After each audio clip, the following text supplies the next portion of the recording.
আসসালামু আলাইকুম। কেমন আছো আমার প্রিয় সকল বন্ধুরা? আশা করি তোমরা সকলেই অনেক অনেক ভালো আছো, আনন্দে আছো, সুস্থ আছো।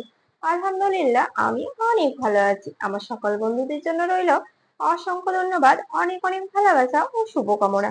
আজকে তোমাদের সঙ্গে শেয়ার করতে চলেছি খুবই একটি স্বাস্থ্যকর রেসিপি, আর খুব সহজে যেটা বানানো যায়। তো চলো আজকে এই হেলদি এবং টেস্টি রেসিপিটি খুব সহজেই সামান্য কিছু উপকরণ দিয়ে বানিয়ে তোমাদের দেখাবো। তার জন্য কেউ স্কিপ না করে পুরো ভিডিওটি সঙ্গে থেকো আর দেখতে থাকো। ভালো লাগলে আমার চ্যানেলটিকে লাইক, শেয়ার, কমেন্ট, সাবস্ক্রাইব করে আমার পাশে থেকো। তার জন্য প্রথমেই আমি টক দই নিয়ে নেবো। এখানে কিন্তু আমি 250 গ্রাম টক দই নিয়ে নিয়েছি। এটা আমার ঘরে পাতানো টক দই, তোমরা চাইলে কিন্তু এটা কেনা টক দই দিয়ে বানিয়ে নিতে পারো। তো এখানে প্রথমে টক দই নিয়েছি, তারপর টক দইয়ের মধ্যে এখন আমি দিয়ে দেবো স্বাদ মতো লবণ। তো দেখো স্বাদ মতো কিন্তু লবণ দিয়ে দিচ্ছি। এখানে স্বাদ মতো লবণ দিয়ে দিলাম, দিয়ে দেবো 2 চামচা চাট মশলা। এখানে 2 চামচা চাট মশলা লাগবে। তো এখানে আমি কৌটো থেকে কিন্তু 2 চামচা পরিমাণে চাট মশলাটা ব্যবহার করব। দেখো এখানে 2 চামচা চাট মশলা দিয়ে দিচ্ছি। এই যে 2 চামচা চাট মশলা দিয়ে দিলাম। তারপর কিন্তু ভালো করে মশলা লবণ একসঙ্গে দইয়ের সঙ্গে ভালো করে ফেটিয়ে নিতে হবে।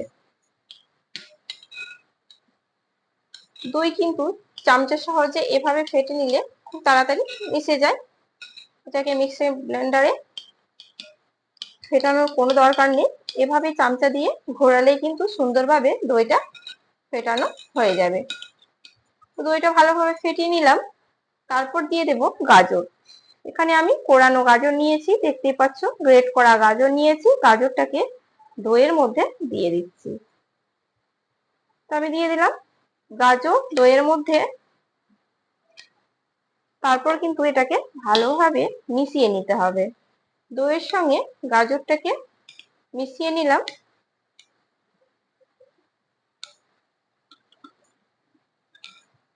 এই যে হয়ে গেছে, দইয়ের সঙ্গে গাজরটাকে ভালোভাবে মেশানো হয়ে গেছে। তারপর এর জন্য একটা আমি মশলা রেডি করে নেব,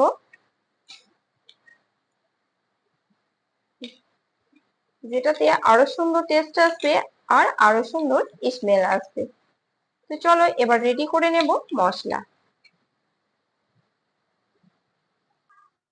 এখানে আমি কড়াই বসিয়ে দিয়েছি, আর কড়াইয়ের মধ্যে দিয়ে দিব অল্প পরিমাণে তেল। অল্প পরিমাণে তেল দিয়ে দিলাম।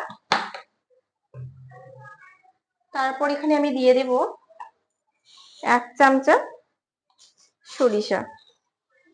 এখানে কালো সরিষা বা হলুদ সরিষা যে কোনো সরিষা দিয়ে দিতে পারো। এখানে আমি 1 চামচা সরিষা দিয়ে দিলাম। সরিষা দিয়ে এখানে আমি ফোড়নটাকে রেডি করে নেব।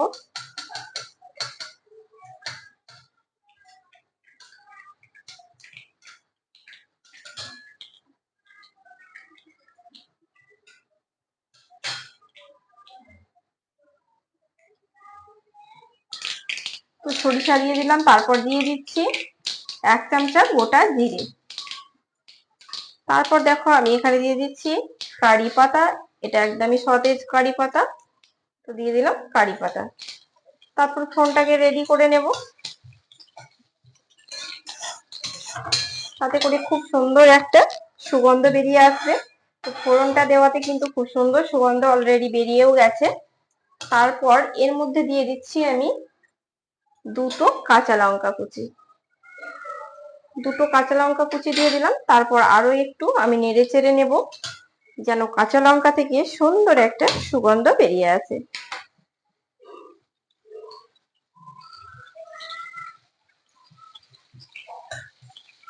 একটুখানি নেড়ে চেড়ে নিতে হবে কাঁচা লঙ্কাটা দেওয়ার পর 1 মিনিট।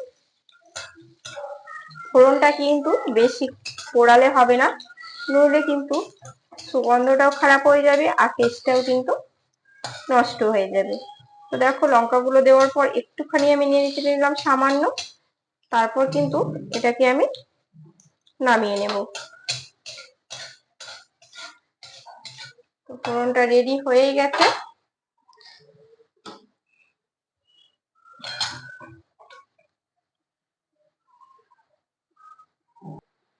এবারে এই দইয়ের মধ্যে রেডি করে রাখা রেডি করে নিলাম যে ফোড়নটা গরম গরম দইয়ের মধ্যে দিয়ে দেব।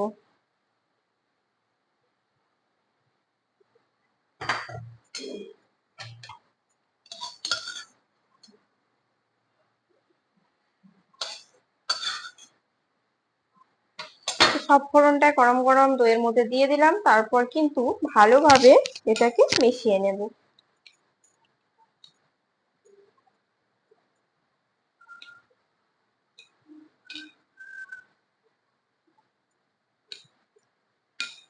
ভালোভাবে মিশিয়ে নিলাম।